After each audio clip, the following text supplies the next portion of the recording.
7 years after I disappeared, my sister found my name on the organ donor registry. She stood in the transplant center, staring at the paperwork in the nurse's hands. Her brows knit as she looked at the photo attached to the file, along with the name I used to go by. "Where is he?" she asked. "He's in hospice on the 12th floor," the nurse answered quietly. "Today is the last day he'll still be conscious. The surgery is scheduled for tomorrow morning." Her expression turned cold as she headed upstairs. The moment she pushed open the door, she saw me sitting on the bed, writing my final letter, Landon. I looked up at her and smiled faintly. "You must have the wrong person, Ms. Bennett. My name is Jay Mercer, not Landon Bennett." She stepped toward the bed, her tone rigid. "Come home, apologize to Mason, and I'll hire the best specialist in the country for you. That won't be necessary." I didn't even look up again as I signed the last line of the organ donation papers. I didn't do anything wrong. I'm not apologizing to anyone. After a long silence, Sherry Bennett let out a cold laugh. "You really haven't changed. 7 years later, and you're still pretending to be innocent." Her eyes narrowed, scanning me. "You're sick? What kind of illness needs surgery?" I smiled faintly. "Stage 4, glioblastoma, brain cancer." I glanced at the donation papers beside me. I figured my organs would do more good saving people than rotting underground. Something flickered across Sherry's face, but it vanished instantly, replaced by that same icy look. "Cut the act. Do you think playing pathetic is going to make me feel sorry for you?" Her gaze swept over the small hospice room, taking in the peeling walls, the worn folding chair, and the dying flowers by the window. "So life didn't work out after you left home? If you hadn't done those disgusting things back then, maybe you wouldn't have ended up like this." I lowered my eyes to my hands, now so thin, every bone showed clearly beneath the skin. I said nothing. "Landon." She said my old name softer this time, her voice cracking. "Are you really that sick?" I looked at her without blinking. "Why do you care, Ms. Bennett?" "Because I'm your sister." "No." My voice stayed calm. "Your brother died 7 years ago." Her face went pale with anger. "You really hate me that much? After everything that happened?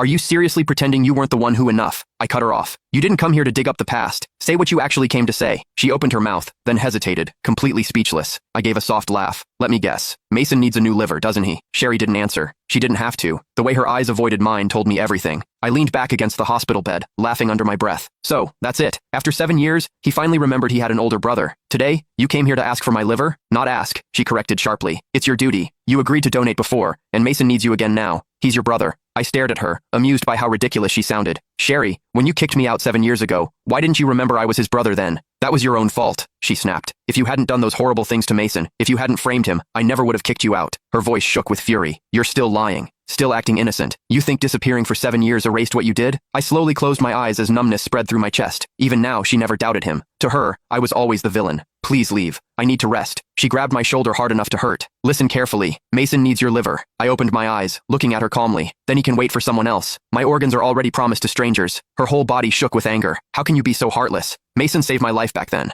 Without him, the Bennett family wouldn't even exist today, and you're nothing but an ungrateful parasite." I didn't answer, only turning my head toward the window. "Landon, let me make this clear," she said coldly as she released me. "If you refuse to save Mason, I won't let you have peace. I'll use every connection and every penny the Bennett family has to keep you alive. You'll spend the rest of your life wishing you were dead." I listened to her threats without feeling anything.